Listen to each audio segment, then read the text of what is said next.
저는 이제 앞으로도 계속해서 센트럴 손을 여기다 놔야 된다고 하는 사람 중에 하나. 네. 벌리는 게 아니라? 네, 중앙에서 둘 이상은 제가 볼 때 묶을 수 있는 선수고, 이강인 선수의 활용 방향을 우리가 잘 해야 되는 건 뭐냐면 파트너 예를 들어서 황인범 선수한테 나폴리의 로버트과 같이 맡길 수 있어요. 자, 저 이제 또 B급 작전판 가봐야 되는데 요즘 클린스만 감독님이 아주 해피하실 것 같아요. 그렇죠. 우리 국가대표팀이 저는 약간 황금기가 아닐까라고 생각이 들거든요. 아니 상호형도 국대 하신 적 있잖아요. 네. 예전에요? 아주 오래전에? 히딩크 감독님한테 그럼요. 픽도 받으시고 잠깐 받았어요. 잠깐 잠깐. 아쉽더라고. 아하. 지금 더 잘할 수 있을 건데. 늦었어 이미 다 늦었어요. 끝났어요. 맞아. 그때도 황금기였지만 지금이 어찌보면 진짜 와 대단한데? 맞아요. 왜냐하면 우리 수비 쪽에 김민재 나폴리에서 무려 주전으로 뛰면서 우승했습니다. 그렇죠.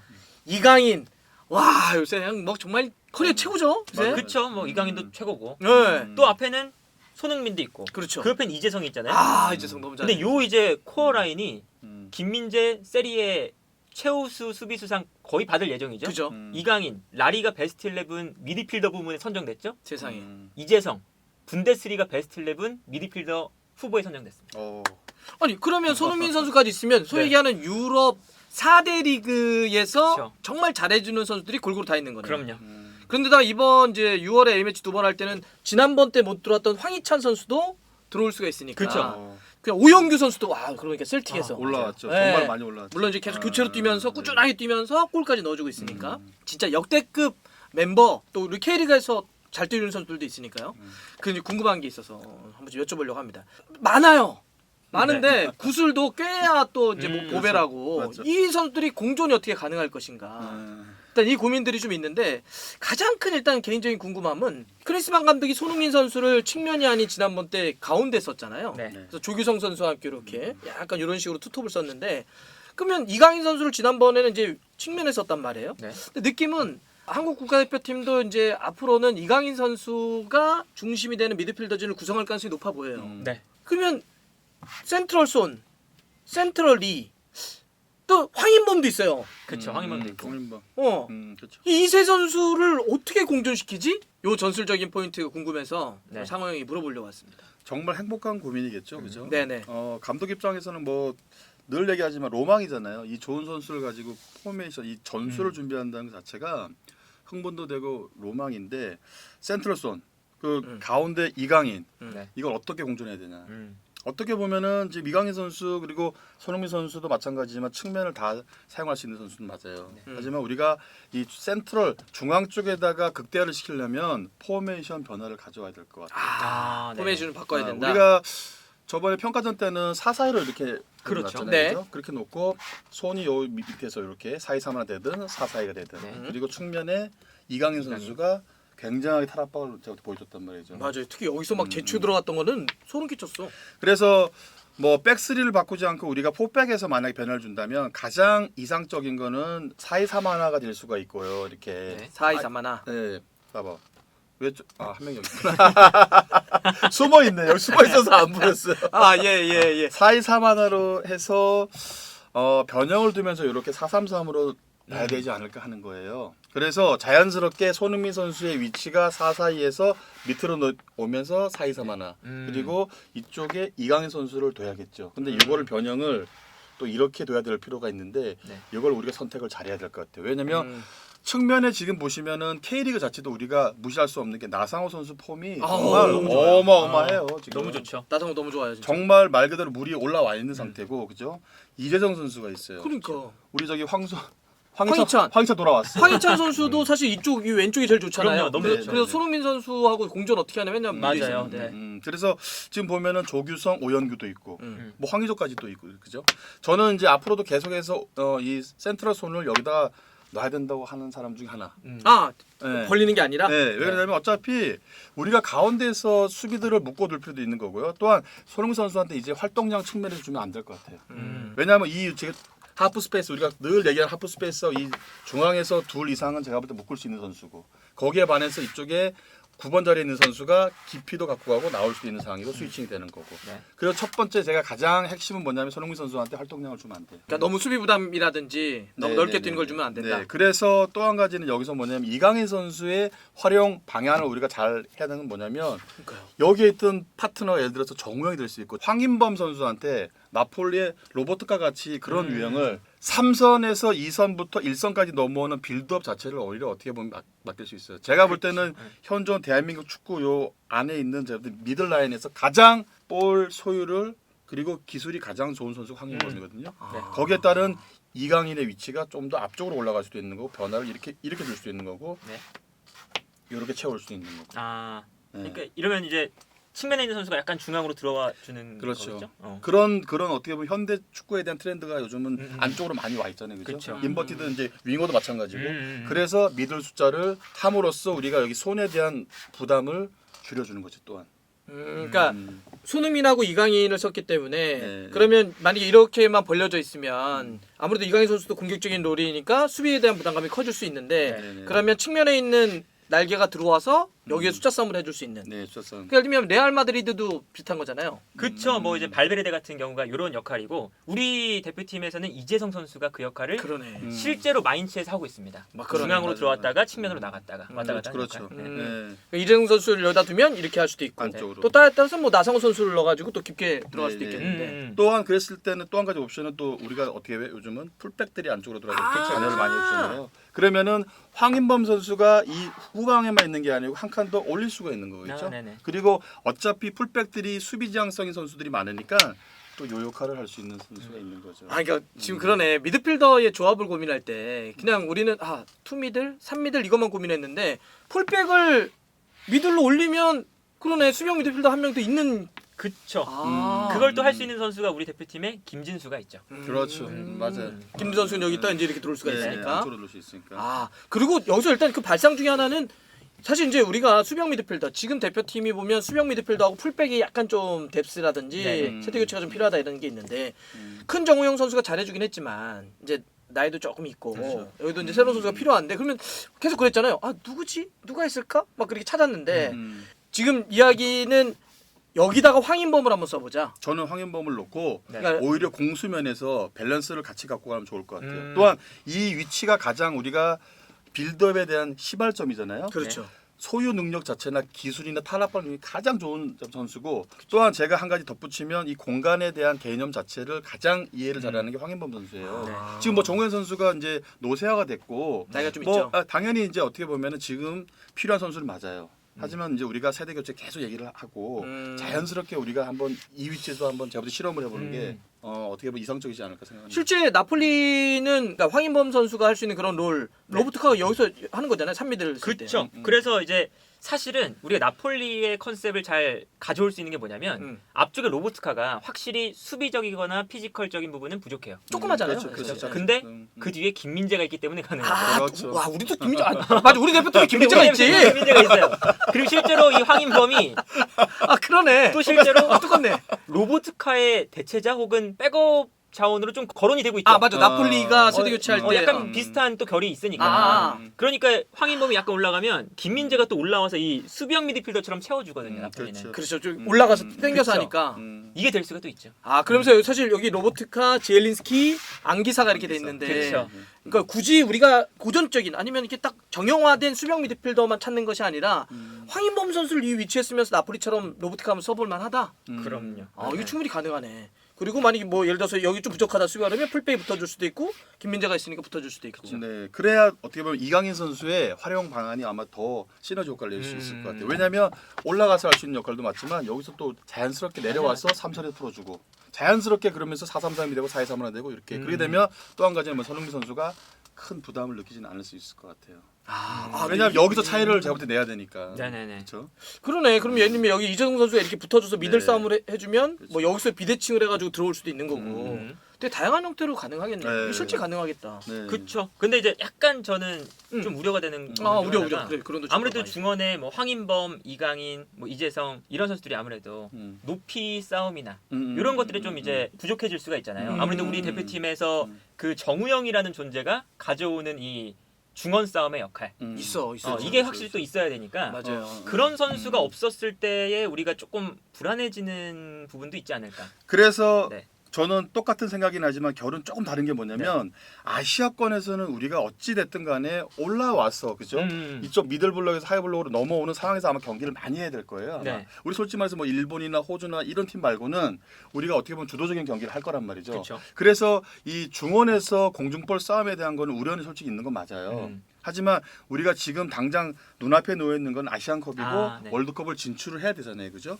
그래서 우리가 자연스럽게 빨리 변화를 갖고 갈 필요도 있어요. 그리고 또 한 가지 저는 뭐냐면 이 황인범 선수도 있지만 백승호 선수도 지금 굉장히 폼이 많이 올라오고 있고 나이도 제가 알기로 신장도 한 183 정도가 되거든요. 공중볼 싸움도 마찬가지고 볼 수행 능력도 마찬가지고 그런 이런 수행 능력이 굉장히 좋기 때문에 네. 다양하게 우리 활용 가치가 있을 것 같아요. 지난번에 벤투 감독 시절에 백승호 선수를 수비형 미드필더 위치 한번 썼다가 사실은 조금 어려운 경기도 있었거든요. 그렇죠. 네. 근데 이제 그 개념은 좀 다른 것 같아. 그때는 진짜 수비형 미드필더 역할을 줬던 거고 지금은 나폴리와 같은 어떤 형태에서의 로보트카 롤을 한번 줘보자 하니까 그렇죠. 그러면 조금 다를 수는 있겠죠. 네네. 아. 그 특히나 뭐 어느 나라 어느 팀마다 센터백들이 어쨌든 높이가 다 있잖아요. 네네.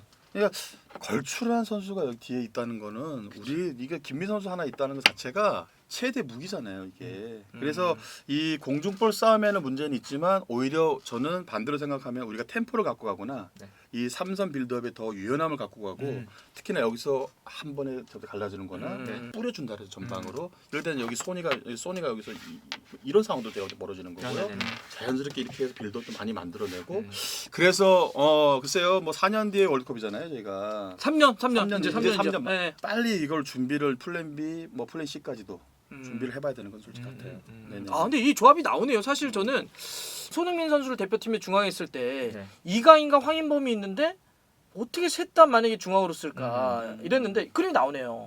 또 왜냐하면 사실 황희찬과 이재성도 써야 되고 나상호도 써야 되거든요. 지금 네네. 그런 상태에서 황인범을 여기로 이거 약간 묘수가 될 수도 있겠다.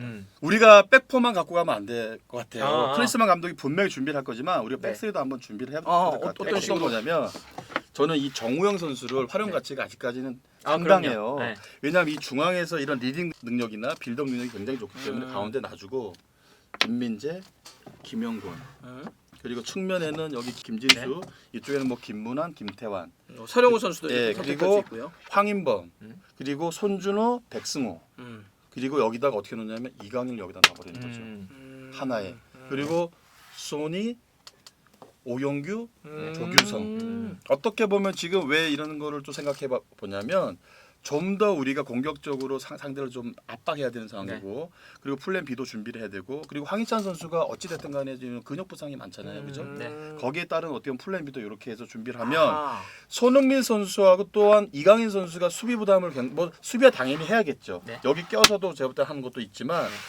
오히려 공격적으로 좀 더 우리가 활용 방안을 준비할 것 같으면 이렇게 또 3-4-1-2, 3-5-2 이렇게 준비하면 또 어떨까 이런 생각. 이것도 그림 괜찮네요. 이거는 또 마요르카를 생각하면 마요르카에서 이강인 선수가 딱 이 역할이거든요. 내려가서 수비도 하고 사실은 뭐 이강인 선수가 이제 공수양면이 다 좋은 선수니까 올라와서 연결고리도 하고 그리고 특히나 최근에 아기레 감독이 이제 이강인을 약간 내렸으면서 앞쪽에 은디아에라는 선수가 있잖아요. 빠른 선수. 그 선수한테 그냥 패스를 계속 찔러줘요. 근데 이 역할을 이제 손흥민이 한다라고 하면 퀄리티는 달라지겠죠. 그래서 제가 여기서 한 가지 덧붙이면은 황인범 선수도 우리가 3선에서만 생각할 수는 없고 네. 좀 더 라인을 올리잖아요, 그죠? 네. 우리가 말하는 그대로 6 채널까지 될 수 있다는 거죠. 어차피 윙백은 제가 볼 때 공격할 때 올라오고 올라가야 되고요. 손흥민은 이렇게 내 플레스도 되고 앞뒤로 놓을 수 있고요, 네. 그죠? 이렇게 놓잖아요. 그럼 요 뒤에 있는 손준호나 백승호가 받쳐주고 우리 세 명이 이렇게 놓으면 네. 오히려 우리가 이제 파이널 서드로 들어갈 때 큰 부담은 없잖아요, 솔직히 우리가 여기 3, 그쵸. 여기 하나까지 두고 그럼 좀 더 이강인 선수가 자유롭게 여기 갭에서 할 수 있는 플레이들, 황인범 선수가 이 갭에서 이런 그림 자체가 이거 정말 기술이 좋고 볼 수가 기가 막힌 선수잖아요. 이 선수들이 여기서 볼을 잡아요. 소니가 나오다 이렇게 뛰어 여기서 내가 볼 때 버텨내 윙백들 올라가죠. 야 이거 정말 그림이 굉장히 많이 나오지 않겠어요? 와 이게 뭘 움직이는데 되게 있어 보인다. 살짝만 간다. 그래서 사실 전 이 3백이 또 가능한 이유가 김민재를 조금 더 공격 가담을 시켜줄 수도 있죠. 나폴리에서도 사실상 3백이나 마찬가지고 김민재가 이 3백 만들었을 때 볼이 자기가 소유했을 때 끌고 올라오는 올라와 스피드가 버리죠. 워낙에 또 좋고 그리고 이게 사실은 황인범이나 이런 선수들한테 쏠려 있을 때 김민재가 이 타이밍을 정말 잘 노리잖아요. 맞아요. 그렇죠. 그러면서 여기서 변수를 만들어줄 수 있는 플레이들이 있기 때문에 이것도 사실은 우리가 3백을 썼을 때 조금 더 얻을 수 있는 효과. 장점 중에 하나다. 사실 그 라흐마니 때문에 나폴리에서는 김민재가 여기 들어오기 때문에 사실 주발은 어쨌든 오른발이기 때문에 오른쪽에 섰을 때 오버랩이 훨씬 더 많잖아요. 그렇죠. 네. 근데 어쨌든 우리는 왼발잡이가 있으니까 여기 쓴다면 공격가담 김민재 맞아요. 직접 이것도 네네. 기대해 볼 수 있는 포인트다. 그렇죠. 괜찮은데요? 플랜 A와 플랜 B? 굉장히 빠르잖아요, 그죠? 그죠. 굉장히 빠르고 뭐 제가 볼 때 가면서 뿌려주잖아요. 그래서 음. 요즘은 충분히 제가 볼 때는 사용 가치가 크죠. 어. 네. 이번 페루와 엘사바도르 네. 경기 때 요거 둘 중에 하나 쓸까요? 아 써봤으면 좋겠네요. 아 왜냐면 이게 어떻게 뭐 우리가 저희 차두리 저희 코치한테도 연락 안 되나요? 전화만 해요. 네. 야 우리 영상 한번 봐봐. 이대로 한번 둘 중에 하나만 해봐. 야 아마 좋은 거 하나 나올 거다. 아 예. 아 그러네요. 이거 진짜 우리 지금 아니 유로파들이 워낙 좋아서 아마 많은 분들도 그런 생각하실 거예요. K리그도 지금 네네. 시즌 초반에 너무 좋으니까 K리그에 흥한 선수들, 유로파에 흥한 선수들 어떻게 한국에 모여 쓰지? 이런 플랜 A와 B 이 두 가지 속에서 뭔가 고민해 볼 수는 있겠네요.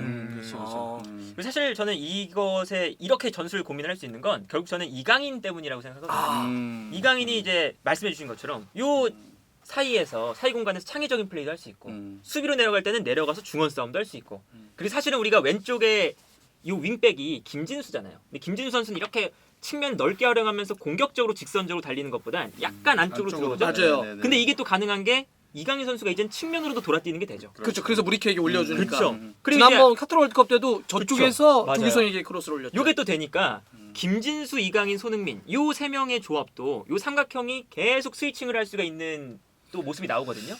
그래서 이강인 선수가 이제는 뭐 중앙, 측면, 심지어 왼쪽도 되고 오른쪽도 되고 뭐 약간 내려와서 수비하는 역할도 되고 하니까 이강인의 이 다재다능함이 이제는 우리 대표팀에서 뭔가 전술적으로 여러 가지 가능성을 열어두게 하는 이런 역할을 한다. 그래서 우리가 이제 그런 거잖아요. 우리가 언제 대한민국 축구가 이 가운데 존을 생각해서 야 이거 정말 환상적인 조합이잖아요. 솔직히 말해서 이강인 그렇죠. 선수가 그렇죠. 네네. 서버리고 우리는 사실 전통적으로 뭐냐면 약간 측면이잖아요. 네. 와이드로 측면에 해야지. 빠르고 벌리고 네. 올리고 막 이런 건데. 솔직히 우리가 관점으로 볼 때는 그렇게 많이 보잖아요. 그죠? 그렇죠, 측면으로 그렇죠. 야 측면에 빠른 선수 야 측면을 빠르게 내서 그렇지, 빨리 그렇지. 결정해라. 우리의 그게 강점이잖아. 한국 축구에 막 대한민국 이렇게. 축구가 결이 좀 약간 그랬단 말이에요. 근데 그렇죠. 이제 우리가 행복한 고민을 하는 게 뭐냐면 여기 이강인 선수가 있고 황인범 선수가 있고 이 손흥민이 여기 센터로 여기 세 명이 네. 여기 버텨주고 야 이렇게 우리가 이제부터는 트렌드가 바뀌나? 이건 한국 정말 축구의 물결이 바뀌는 네, 거죠. 완전히 바뀌어 버렸잖아요. 그래서 여기 사실 이재성 선수의 영리함도 여기 가져야 그렇죠. 네. 예. 이제는 뭐 서두에 말씀드렸지만 황금기 이 진짜 멤버가 그러네. 황금기인가? 특히 이 코어 라인이 기가 막히는 거네. 네, 그러면. 기가 막힌 거죠. 그렇죠. 손흥민, 이강인, 그다음에 뭐 황인범, 김민재, 어. 또 이재성 이런 선수들이 들어가는 거니까. 와. 웅장함이 막 생기네. 진짜. 와. 그런 용어를 네? 쓰시네요. 웅장하다 아, 이런. 웅장한 건 맞으죠. 그래서 우리가 여기 또 하나 선수가 있는 게 음. 박지수 선수. 아, 박지수. 지금 포르투갈에서 포르투갈에서 박지수. 주전이에요. 주전이고 심지어 이게 제가 보면서 뭔가 나폴리에서 김민재 라흐마니 조합이 박지수 김민재 조합으로도 구현이 가능하겠다.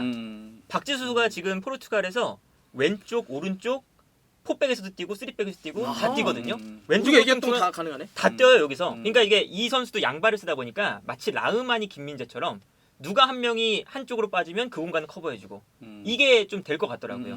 그래서 박지수 선수의 또 유럽 무대 진출 또 잘하고 있는 지금 컨디션 이런 것도 우리가 충분히 활용할 수 있다. 그러니까 되게 중요한 포인트 같아요. 예를 들면 오늘 이걸 들으시면 아마 초반에 그러셨을 거야. 김영건 선수는 나이가 조금 있어서 이제 세대 교체나 이런 고민도 해야 돼. 뭐 이런 고민을 하실 텐데 사실 그 박주 선수가 말이 그렇게 해가지고 김민재랑 붙어준다면 피지컬도 좋고 맞아요. 속도도 있으니까 사실 이런 축구를 하려면 중앙이 우리가 두꺼운 축구를 하려면 물러나서 하기는 그렇잖아요. 그렇죠. 라인을 끌어올려야 되는데 발이 느리거나 여기서 안 좋으면 문제가 있을 텐데 박지수와 김민재 조합도 생각해 볼 수 있다. 맞습니다. 그리고 저는 괜찮네. 또 한 가지는 네. 그렇다면 우리가 K리그나 이런 데서 지금 나이 어린 영 플레이어들이 많아요. 센터들이. 많아요. 왜 그러냐면 지금 김민재 선수가 앞으로 한 뭐 많게는 10년 가까이 제가 책임지지 않겠어요. 그럼요. 아우. 네. 그렇다면 여기다 우리가 이제 3년 후가 아닌 그 이후에 7년 후까지 네네네. 생각한다면 여기 제가 볼 때 찾아내야 된다는 거죠. 아. 왼발잡이 센터백 어떻게 보면 FC 서울의 김주성 선수 김주성, 왼발, 예. 그리고 김지수 선수도 김지수, 예, 그렇죠. 김지수 양발 있고 다시죠. 그리고 이한범 이한범. 뭐 이런 어린 선수들이 굉장히 많단 말이죠. 우리가 이제는 K리그 많이 보신다. 이제는 그런 선수들을 찾아내서 발굴해서 여기에 김민재 선수가 있기 때문에 네. 이 파트너로 우리가 앞으로도 계속 경합을 시켜야 돼요. 네. 아, 이 얘기 들으니까 가깝게는 다음 달에 있는 A 매치, 조금 길게는 내년 초에 있을 아시안컵. 네. 야, 진짜 재밌겠다. 사실 더 길게 보면 우리 여기 중앙에 홍현석도 있고요. 아, 홍현석. 이 한국 축구 미쳤네. 그리고 프라이브루크의 정우영도 있어요. 어이씨, 홍현석은 네. 저 이제 홍현석. 맞네. 어린 연령 때 같이 네. 했었고요. 그 아니 다 고쳤네요, 아니, 그냥 다 고쳤어요. 상호 형을. 현대고등학교에 있는데 저는 정말 유심 있게 봤어요. 볼을 너무 잘 쳐. 아하. 이강인 선수 이상으로 아마 볼을 찰 거예요. 아마 그래요? 일반 팬들은 어. 이강인 선수 볼 기가 막히게 차잖아요. 그렇죠. 이 선수도 거의 이강인 선수의 뭔가 그러니까 겉으로 많이 안 알려진 거죠. 그쵸. 아. 정말 센스, 기술, 슈팅, 풀킥, 코너킥 다 갖추고 있는 홍현 선수예요. 그러면 크리스만 감독이 조만간에 한번 부를 거다. 나는 분명히 불러서 한번 봐야 된다는 맞아요. 거죠. 부를 것 같아요. 네. 사실 그러네. 이 홍현석 선수가 지금 이제 어떤 모습 보여주냐? 다재다능하잖아요. 그렇죠. 세컨드 스트라이커도 보고요. 아하. 공미도 보고 중미도 보고 심지어 수미도 봐요. 그래서 황선홍 감독이 그때 23세 이하 아시안컵 때 수미로 썼었죠. 그러니까 그 정도로 어디서든 뛰어도 제 몫을 해주는 선수입니다. 또 한 가지는 뭐냐면 절실해요. 그 선수 자체가 그렇게 좋은 재능을 갖고 있는 선수가 어릴 때 환경적인 면에서 좀 되게 절실했었어요. 그래서 저는 이 어떤 선수가 느낌인지 어쨌든 뭐탑 리그는 아니잖아요. 네네네. 그런데 그렇죠. 거기서 성공하고 있는 거에서 제가 그걸 경험하는 것처럼 기뻐요. 그래서 만약에 A 팀에 온다, 네. 와서 경기를 소화한다, 와 이거는 말할 거 없이 정말 너무 막 벅찰 것 맞습니다. 같아요. 이거 또 직접 어렸을 때 네, 가까이 네. 했으니까 그런 네. 느낌이 있군요. 이 선수도 천재예요, 천재. 그러니까요. 그래요? 그래서 정말 천재예요. 우리가 이번에 그 23세 이하 꼭 봐야 되겠다. 팀이 이선이 미쳤거든요. 그러네. 이강인, 홍현석, 뭐 엄원상, 엄지성, 어이씨. 송민규 되게 많아요. A 대표팀 아니에요? 그렇죠? 자, 좋습니다. 그래서 저희가 이렇게 한번 해봤는데 진짜 가깝게는 6월 A 매치 때, 네. 또 아시안컵 때, 음. 또 더 길게는 월드컵 때, 네. 아니면 앞으로 10년 동안 이 선수들이 코라인이 어떻게 할지 또 음. 한번 지켜보는 게 재밌을 것 같습니다. 네. 아유, 고생하셨습니다. 네, 수고했습니다. 고맙습니다. 네. 고맙습니다.